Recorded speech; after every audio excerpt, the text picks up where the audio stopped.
مدن نينوى أسماء وأصول.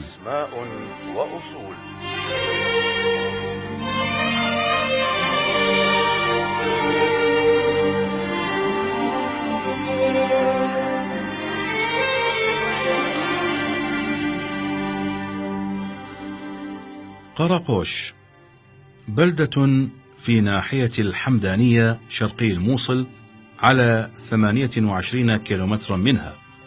سكانها من المسيحيين السريان ولغتهم السورث، واسمها القديم باخديدة، ويصحفه أهل القرى المجاورة إلى بغديدة.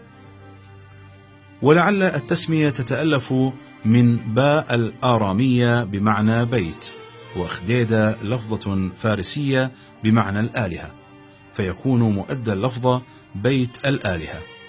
ومثل هذه التسمية تصعد بتاريخ البلدة إلى العصر الساساني في أقل تقدير.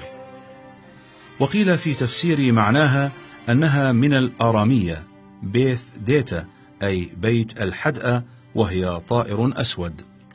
أما اسمها الحديث قرقوش فلفظ تركماني بمعنى الطائر الأسود، وهو يوافق ما ذكرناه أعلى. ولم يكن معروفا قبل 115 للميلاد، ويبدو أن استعماله سرى بين الناس حين حكمت الدولة التركمانية الإقوانيلية تلك البلاد.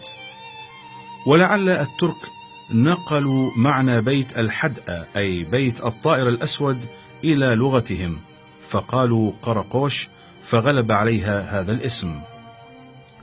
وتاريخ قرقوش القديم غامض مبهم، فليس هناك ما يستحق الذكر من أخبارها قبل القرن 12 للميلاد.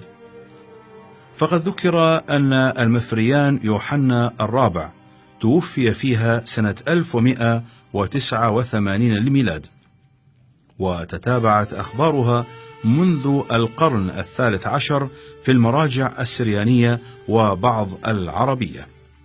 فقد ذكرها ابن العبري في تاريخه المدني السرياني وفي تاريخه الكنسي غير مرة، ووصفها ياقوت الحموي بقوله: باخديدة بضم الخاء المعجمة وفتح الدال وياء ساكنة ودال أخرى مقصور، قرية كبيرة كالمدينة، من أعمال نينوى في شرقي مدينة الموصل، والغالب على أهلها النصرانية. وذهب البحاث الأثري أوبرت إلى أن قرقوش تقوم حيث كانت مدينة رسن المنوه بها في التوراة. وقلنا في كلامنا على السلامية أن رولنسن خمن أن تكون السلامية في موضع رسن، ففي هذا الموضوع خلاف. في قرقوش كنائس قديمة ذات بنايات أثرية، وأشهرها كنيسة الطاهرة القديمة، كنيسة مار يعقوب المقطع، كنيسة مار يوحنا المعمدان، كنيسة مار جورجيز، كنيسة القديسة شموني، كنيسة سركيس وباكوس، وكنيسة مارزينة. وفي المخطوطات السريانية طائفة تتعلق بقرقوش، كأن تكون قد كتبت في قرقوش، أو كتبت لبعض كنائسها ودياراتها، أو كانت في حوزة بعض أبنائها. ويتعذر إحصاء هذه المخطوطات، فلقد تفرق شملها بين كثير من خزائن كتب الشرق والغرب.